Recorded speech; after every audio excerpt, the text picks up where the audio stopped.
Gracias al Señor, gracias a ustedes que nos están acompañando en esta mañana. Continuamos nuestra reunión y vamos a lo que es la palabra del Señor. Por eso los voy a invitar que vayamos al libro de Jeremías, capítulo 17, versículos 7 y 8. Mira lo que dice la palabra del Señor allí. Bendito el varón que confía en Yahweh y cuya confianza es Yahweh. Porque será como el árbol plantado junto a las aguas, que junto a la corriente echará sus raíces, y no verá cuando viene el calor, sino que su hoja estará verde. Y en el año de sequía no se fatigará, ni dejará de dar fruto. Gloria al nombre del Señor por su palabra. Bendito seas, mi Señor. Título de la enseñanza para esta mañana, para aquellos que están tomando nota. El capítulo final. Gloria al Señor. Bien, para entrar en materia de lo que quiero esta mañana expresarles, voy a referirles algo que tiene que ver con nosotros los que somos aficionados al deporte. De pronto algunos de ustedes no lo son, pero quiero introducirlos un poquito en ello para que mi idea la logren ustedes captar. Nosotros, como le digo, los que somos aficionados al deporte y en especial en el fútbol, cuando conocemos el resultado de uno de los partidos, generalmente si vamos a ver el partido después, ya no nos emociona tanto. Imaginemos, nuestro equipo favorito jugó el día anterior y ganó 3-1, por decir un número. Digamos que hoy vamos a ver ese partido. Nosotros ya conocemos el resultado. Pues entonces ya no nos vamos a emocionar ni con las jugadas de peligro, ni vamos a gritar cuando lleguen los goles, ni quizá muchas otras situaciones vamos a vivir.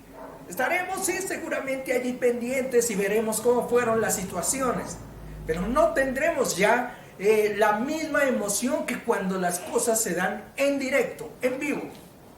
Esa es una situación. Igualmente pasa en los otros deportes. Imaginemos, por ejemplo, el ciclismo, por ir a otro punto. Nosotros tenemos aquí en Colombia un gran representante que es Nairo Quintana.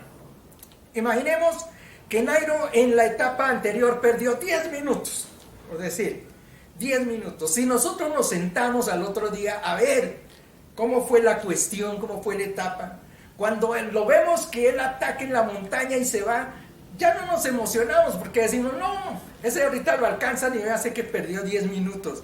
Entonces ya como que no hay esa emoción, ya se sabe el resultado. Ya conocemos cómo termina la cosa, cómo ha concluido el hecho. Para aquellos que son cineastas o que les gustan las series de televisión o lo que más, igual pasa la misma situación. Ellos están pendientes, ¿no?, de ver ¿cómo va a ser esa nueva película? Han visto seguramente el tráiler y se están imaginando qué va a pasar con su héroe. De pronto ellos no pueden ir a la premiere o ver el estreno de su película. Sin embargo, ellos quedan expectantes a saber cómo va a terminar aquella situación. Pues viene una cuestión que se llaman los spoilers, que es contarles de repente cómo va a ser el final. Y entonces ellos... imagino que no van a quedar muy felices. Eso generalmente le dicen a uno, ¿viste la película? No spoilers, nada de contar lo que ha pasado, porque yo no quiero perder la emoción de cómo fue que terminó la película, o la novela, o la serie, o como sea. Esa es la situación. Muchas veces nos damos, se dan cosas así, y nosotros no queremos conocer el final, aunque el final ya esté dado. ¿Y qué pasa si el final ya está dado? Si conocemos el final. Pues seguramente los hechos que precedieron a eso ya no son tan significativos. O digamos, ya los viviríamos con una calma, tranquilos. Ya no pasaría la misma situación que como lo estamos viendo en directo.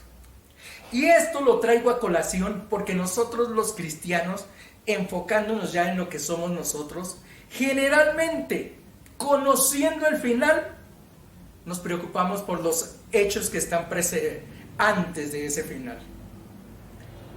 Queremos incluso cambiar esa situación a ver si el final va a ser distinto, sabiendo que el final ya está escrito.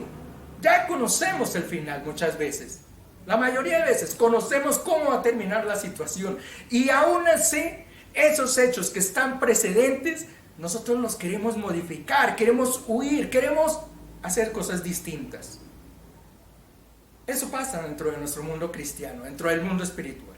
Yo les voy a mostrar dos ejemplos en esta mañana de personas o pueblos, en algún caso, que conociendo el final, lo quisieron cambiar. Se preocuparon por lo que estaba pasando antes y no recordaron cómo iba a terminar la cosa. Quiero que vayamos para entrar en esto, capítulo número 13 del libro de Números. Números, capítulo 13. A ver, Números, capítulo 13.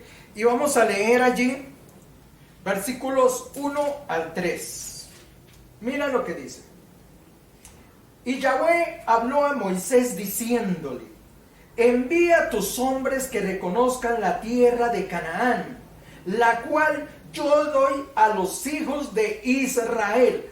Presta atención a eso que está diciendo allí el Señor. Y si tienes una Biblia o algo así, o lo quieres anotar, subráyalo. Dice exactamente: la tierra la cual yo les doy a los hijos de Israel. Yo les doy a los hijos de Israel. Sigue diciendo: de cada tribu de sus padres enviaréis varón cada uno un príncipe de entre ellos. Y el versículo 3 dice: y Moisés los envió desde el desierto de Parán conforme a la palabra de Jehová. Y todos aquellos varones eran príncipes de los hijos de Israel. Y ahí empieza a dar una lista de cada uno de los personajes que fueron a ese lugar. ¿Qué es lo que está pasando allí? Es una situación muy conocida, pero la quiero referir así ligeramente para aquellos que están llegando de pronto por primera vez o que esta historia no es tan conocida. Resulta que el pueblo de Israel había sido esclavo en Egipto. El Señor un día, escuchando el clamor del pueblo allí, diciendo que somos esclavos, estamos siendo atormentados acá, el Señor oye ese clamor y decide enviarlos a un lugar. Y escoge el lugar para ellos. Y no un lugar cualquiera, un lugar maravilloso, un lugar como los hijos de Dios se merecen. Entonces los llevó por el desierto y llega en determinado momento hasta un lugar. En ese lugar ya están cerca del sitio donde el Señor les ha dicho que los iba a llevar. Entonces Moisés cita allí a un grupo de personas de cada una de las tribus, a alguien, y les dice: ok, les voy a encomendar una misión. Van a ir a la tierra, oiga bien, a la tierra que Dios nos dio.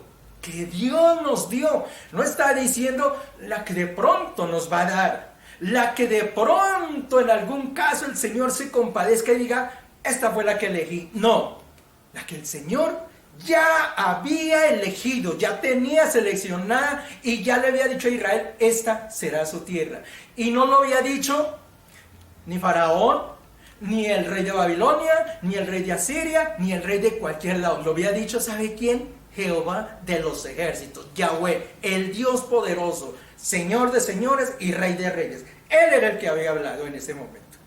Entonces, se citan allí y mira lo que pasa en el versículo más adelante. 27, versículos 27, 28. Versículo 27 y 28 del mismo 13 dice: anduvieron Moisés y Aarón, estoy leyendo el 26, perdón, a toda la congregación de los hijos de Israel en el desierto de Parán en Cades, y dieron la información de ellos a toda la congregación y les mostraron el fruto de la tierra. Mira, antes de leer los siguientes pasajes, ¿qué fue lo que pasó? Se van entonces aquel grupo de hombres, aquel grupo de personas, a ese lugar donde supuestamente ellos le habían dicho que era su tierra prometida. Y no supuestamente, era una verdad, pero para ellos era supuestamente la tierra. Van a ese lugar y la inspeccionan. Mira, la orden de Moisés era: vayan y miren cómo están esas ciudades. ¿Son fortificadas o son débiles? ¿Cómo están las plazas? Recordemos que las plazas eran los puntos más importantes dentro de las ciudades. Y ellos querían saber cómo estaban esas plazas. Cómo eran los campamentos donde ellos estaban. Querían saber qué era el tipo de gente que había allí. ¿Tenían un ejército grande o un ejército pequeño? Eran cosas que Moisés quería conocer para saber cómo iban a tomar el pueblo, la tierra que Dios les había ofrecido. Y ellos van a ese lugar. Llegaron a ese sitio, miraron a ver cómo estaba la situación.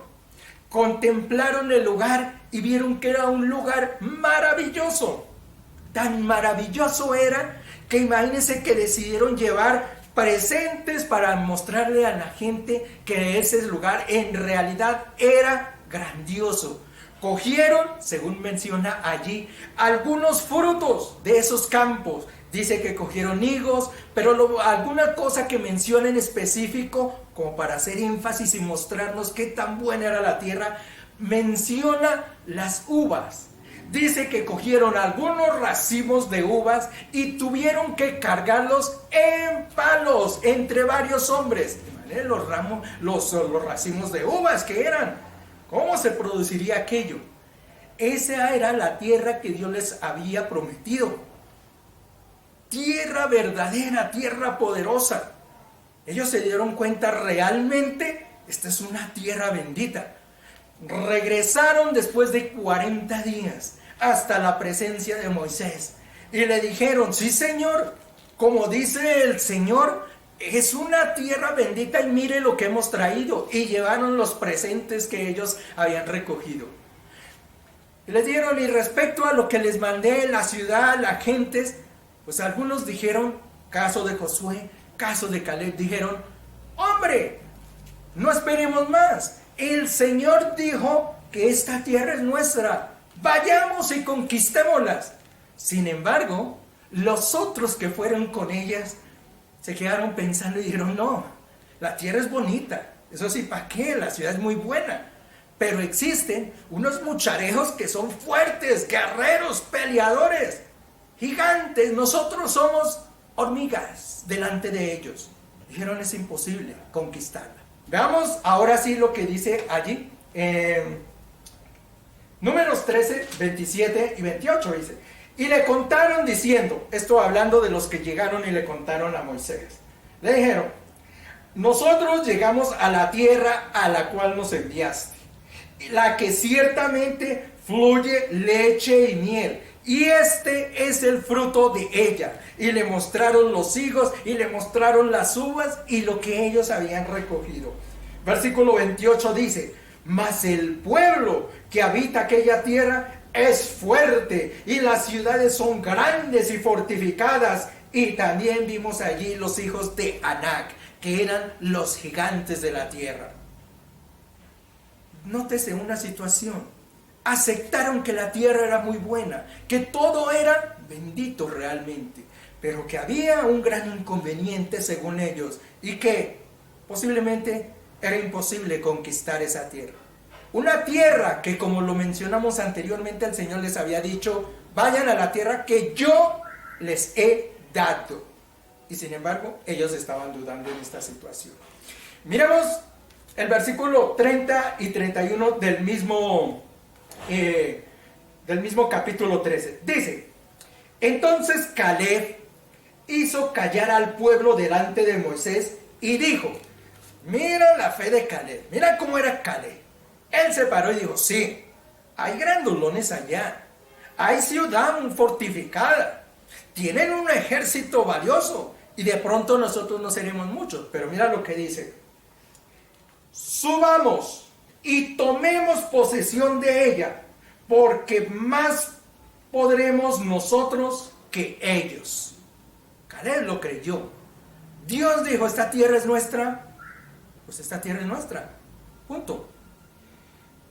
Versículo 31 dijo: mas los varones que con él subieron, o sea los otros que iban con él, dijeron: no podremos subir contra aquel pueblo, porque es más fuerte que nosotros.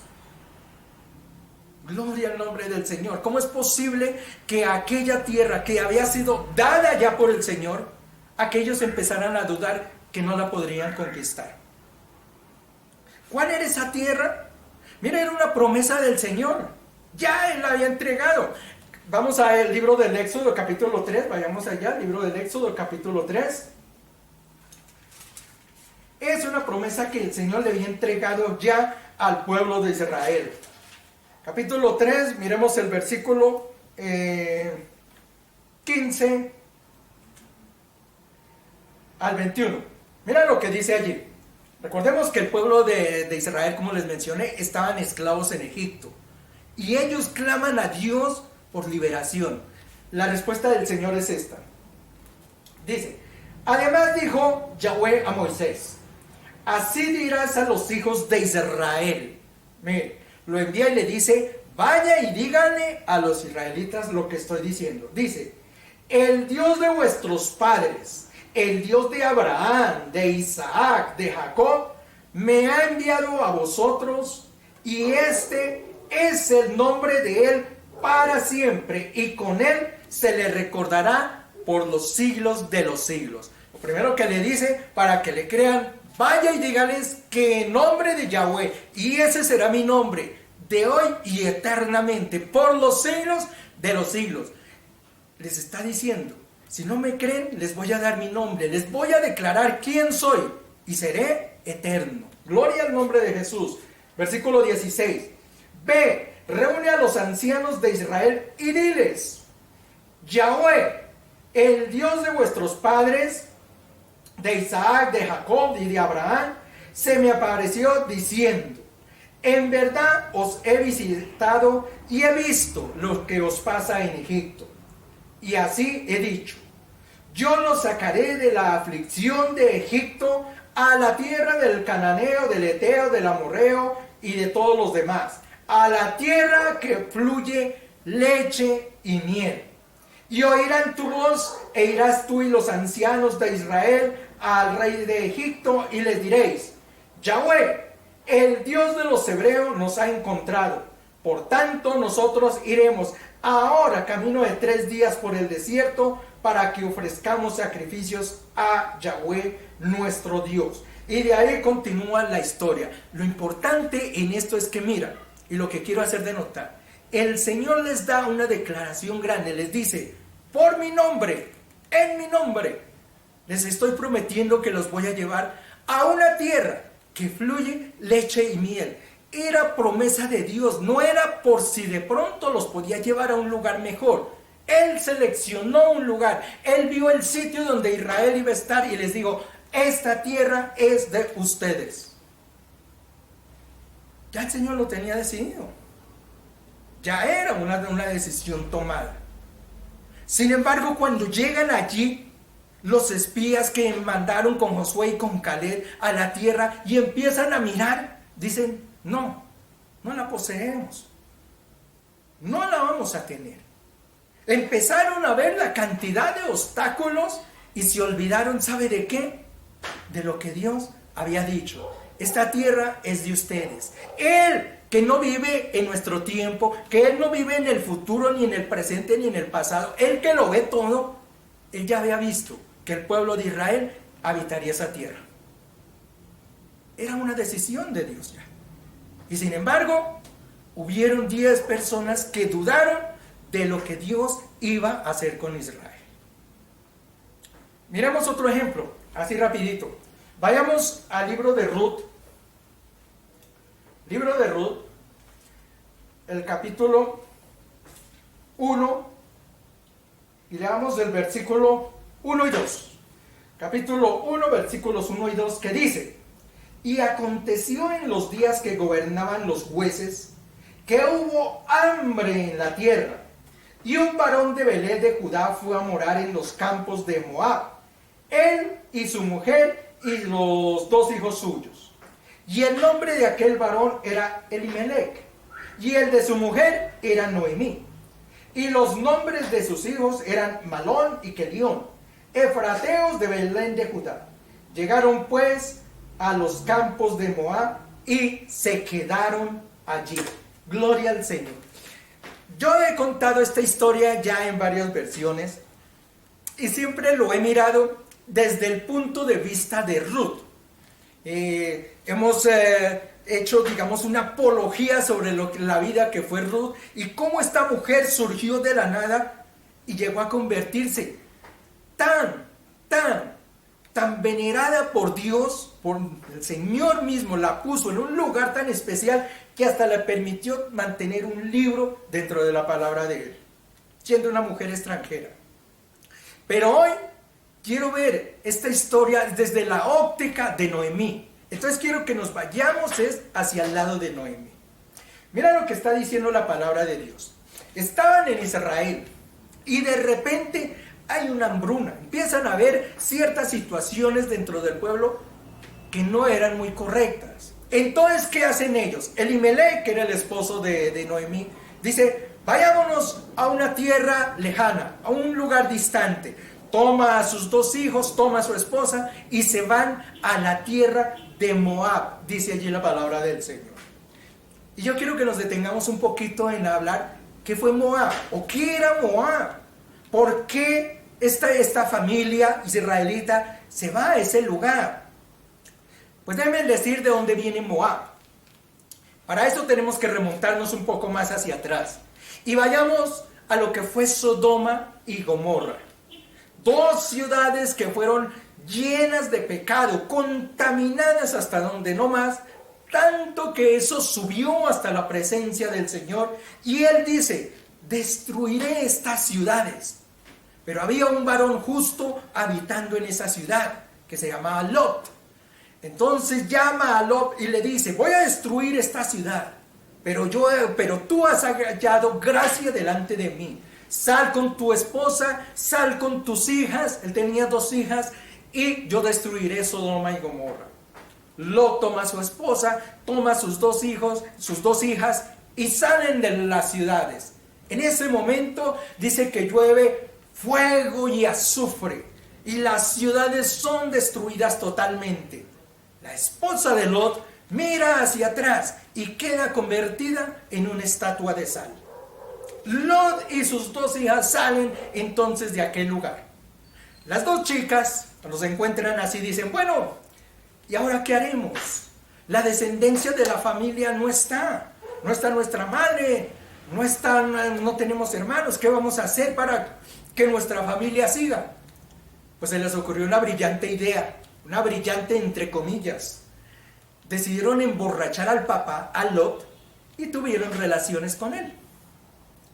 De ese incesto, de esa relación entre padres y hijos e hijas, es que nace Moab. Ahí es donde nace esta tribu de los moabitas. De allá viene Moab. Una familia, un pueblo que nació en medio del pecado, del incesto. Cuando unas hijas se aprovecharon de un padre, lo emborracharon y tuvieron relaciones con él. Ese era el pueblo donde ellos iban. Moab, entonces, era una nación que era pecaminosa desde el principio. Y más aún, seguían siendo pecadores. Totalmente alejados de lo que eran los mandamientos de Yahweh. Completamente alejados de la doctrina que tenía Israel. Ellos mantenían una cultura distinta, tanto en su parte, digamos, social, como en su parte religiosa. Y este pueblo tenía varios dioses. No era uno solo. Era un pueblo que tenía muchas deidades. Pero voy a mencionar 2 que son de las que más renombre, digamos, pueden tener sobre este pueblo, que era Quemos y el otro Baal Peor. Era un dios al cual ellos le ofrecían holocausto, ofrenda, porque decían que era el dios de la fertilidad. ¿Sabe cómo era su ofrenda? El día que llegaba el día de Baal Peor, el día que se lo celebraban, se reunía el grupo de los moabitas, el pueblo allí, y entonces tomaban a las mujeres que recién habían parido, y ellas se hacían en una fila, según dice, que con una forma de cruz, una fila larga y una pequeñita atravesada. Se ponían allí las mujeres y empezaban a girar en torno al lugar donde se ofrecía el holocausto. Tenían allí prendido el fuego, tenían allí su lugar para Baal Peor. Entonces, las mujeres, desde la primera que estaba allí, iba pasando. Y allí en ese lugar donde estaba el holocausto, tomaban sus recién nacidos y lo echaban al fuego. El niño obviamente quedaba incinerado. Cuando ya estaba totalmente incinerado, entonces la siguiente mujer traía a su bebé e igualmente ofrecía. Y así las recién paridas ofrecían todas sus pequeños, sus hijos. Ese era el ofrecimiento que hacían a este Dios. Eran los holocaustos que presentaban. Y a este pueblo, un pueblo, ya le digo, nacido del pecado, salido del pecado, y con este tipo de prácticas, es a donde Noemí y su familia, esa familia israelita, decidió irse. Vieron un problema, vieron una situación, y en lugar de quedarse allí y luchar, decidieron partir hacia un mundo donde se sabía que era un mundo que estaba en contra de los designios de Dios. Esa era la historia de Noemí, y es la historia de ella. Cuando ella regresa, vayan ustedes al capítulo final de allí de Ruth, que es un libro muy pequeñito. Dense en cuenta cómo termina ella. Termina una Israel próspera, una Israel donde ya había pasado aquella situación, aquella prueba, había pasado ya. Era un lugar como el Señor se lo había prometido a Israel. Tierra que fluye leche y miel, una tierra próspera, una tierra donde de verdad ellos tenían lo que ellos necesitaban, lo poseían.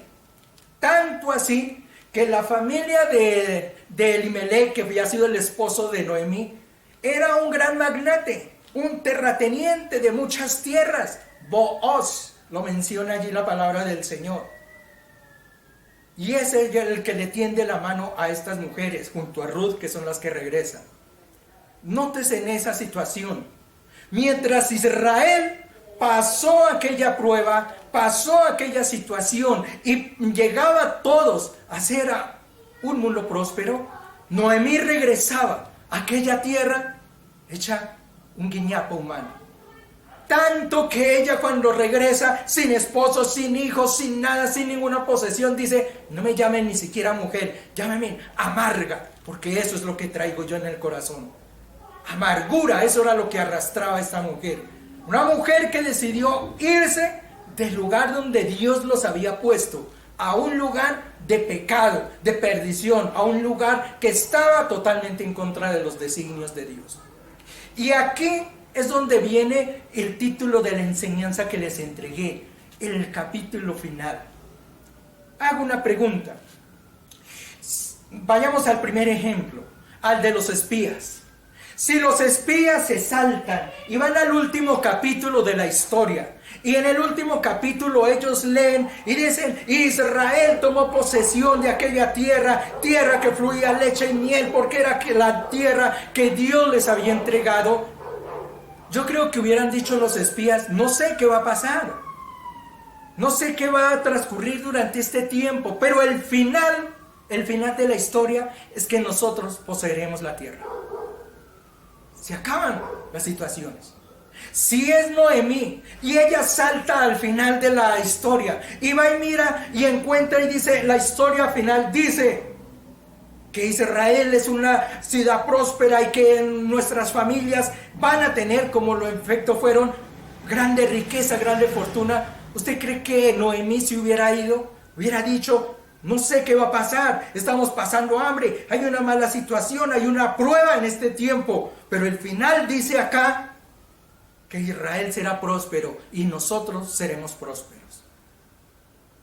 Faltó leer el capítulo final. Y eso es lo que pasa en muchas situaciones. Nos falta leer el capítulo final para poder empezar a creer. Las situaciones que se presentan a través del camino, los gigantes que vieron allí los espías, la hambre que pasó el pueblo de Israel durante una situación, son pruebas de Dios y son pruebas que se dan en este mundo. ¿Y saben lo que dice la palabra del Señor? Juan capítulo 16, versículo 33. Mira lo que dice. Juan capítulo 16, versículo 33. Dice: estas cosas os he hablado para que en mí tengáis paz. En el mundo tendréis aflicción, pero confiad, yo he vencido el mundo. Mira que el Señor no nos saca de los problemas de la vida. Él nos dice, van a tener inconvenientes. A Israel seguramente también le dijo, cuando les dice, vayan y miren la tierra y a ver cómo está fortificada o no, les dice, van a tener que luchar. A Josué le dijo, solamente te pido que seas valiente, que te esfuerces. Es decir, van a tener problemas, va a haber circunstancias que van en contra de ustedes. Noemí, seguramente habrá un momento en que van a tener hambre en su lugar. Pero el Señor no les dice, cuando vean esos problemas, corran y escóndanse a donde puedan o huyan. No, el Señor dice, tengan fe. Dice, afronten la situación. Dice, yo he vencido el mundo. Cuando vengan los problemas no hay que huirles, no hay que correrles, no hay que buscar cualquier pueblo moabita para escondernos y para llegar. No, hay que permanecer firmes en el lugar donde estamos. El Señor dice eso, porque así como Él venció, nosotros seremos más que vencedores. Dice este pasaje de Juan 16:33. Dice, estas cosas os he hablado. En el mundo tendréis aflicción, pero confiad.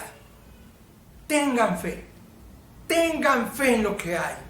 Espías, tengan fe que yo les prometí la tierra. Noemí, tengan fe que yo les prometí que los iba a sacar. Pero ellos no leyeron esa parte de la Biblia. No leyeron ese sitio y no leyeron el capítulo final. Si ellos leen el capítulo final, seguramente hubieran actuado distinto.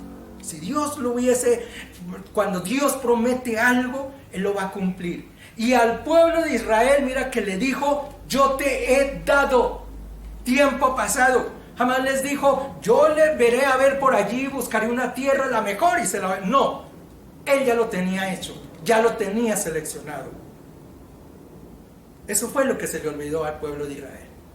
Y lamentablemente, eso es lo que pasa con muchos cristianos hoy en día.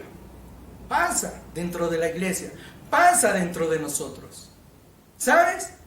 Yo te podría decir que yo, sin tener una bola de cristal y sin ser un medio, no invocar, yo no sé a qué cosas, yo le podría decir a usted que yo le conozco el capítulo final de la vida de cada uno de ustedes. ¿Sí? Yo lo puedo conocer. Yo se lo puedo demostrar. ¿Sabe qué? Juan capítulo 14. Este libro de San Juan capítulo 14. Vayamos a los versículos 2 y 3. Mira lo que dice. En la casa de mi Padre muchas moradas hay. Si así no fuera, yo los hubiera dicho. Voy pues a preparar lugar para vosotros. Y se me fuere y os prepararé el lugar, vendré otra vez y os tomaré a mí mismo, para que donde yo estoy, vosotros también estéis. Gloria al nombre de Jesús. Mire esa promesa que igual como a Israel se la soltó, nos la suelta a nosotros.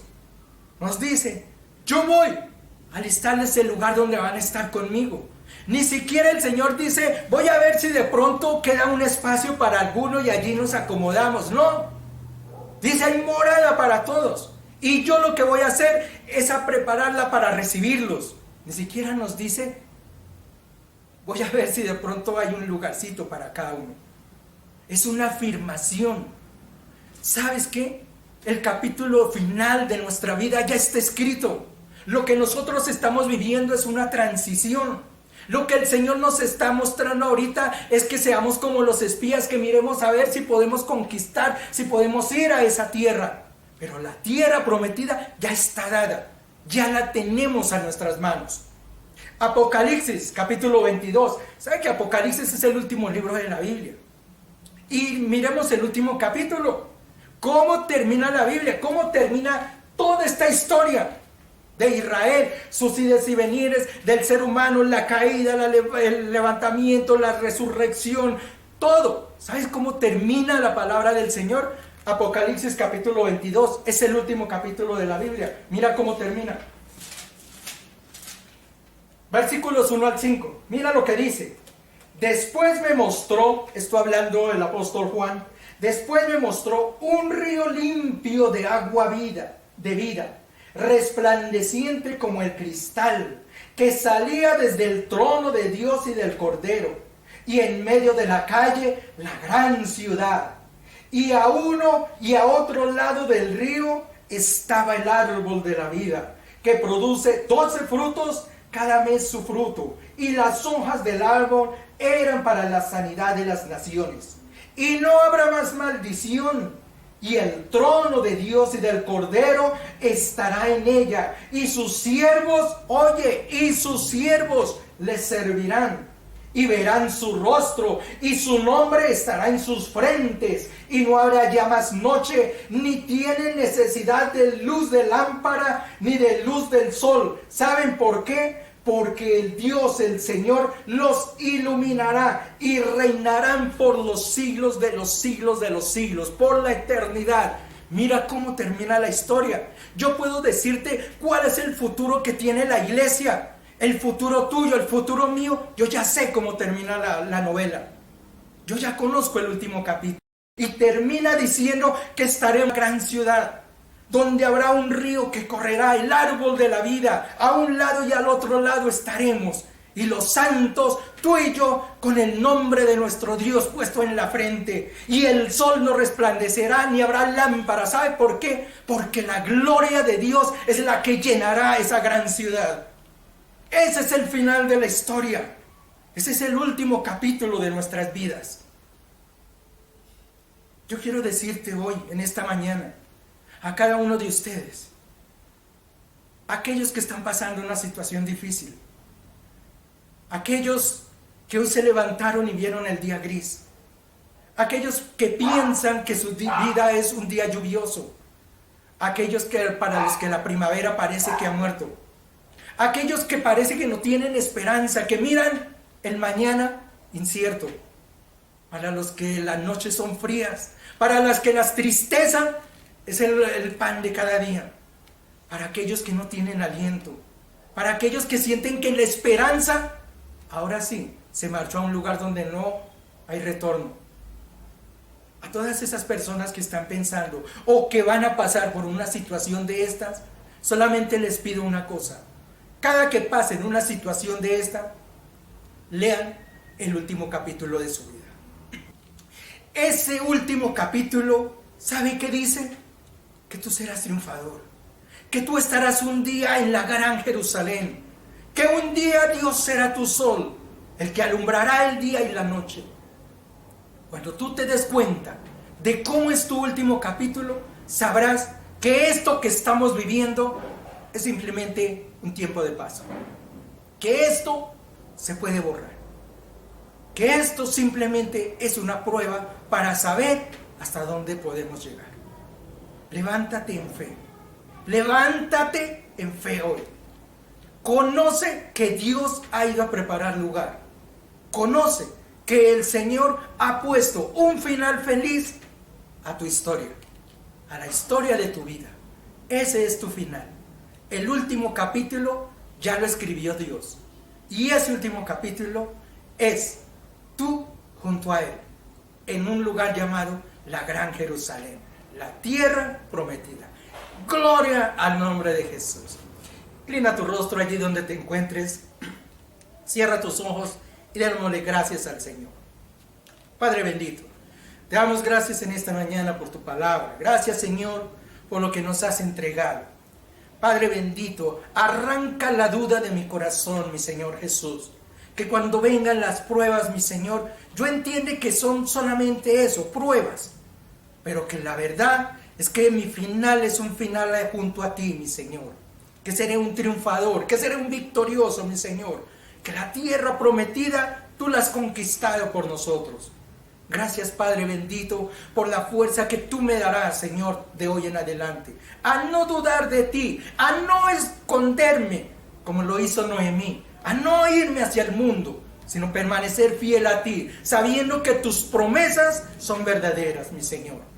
Gracias, Padre, por haberle puesto punto final a mi vida, y un punto final lleno de alegría. Bendito sea el nombre del Señor. Bendito seas, mi Jesús, por siempre. Gloria a ti, mi Señor. Bendito el varón que confía en Yahweh y cuya confianza es Yahweh, porque será como el árbol plantado junto a las aguas, que junto a la corriente echará sus raíces y no verá cuando viene el calor, sino que su hoja estará verde, y en el año de sequía no se fatigará, y nunca, jamás dejará de dar fruto. Gracias a ti, mi Jesús. Bendiciones, iglesia.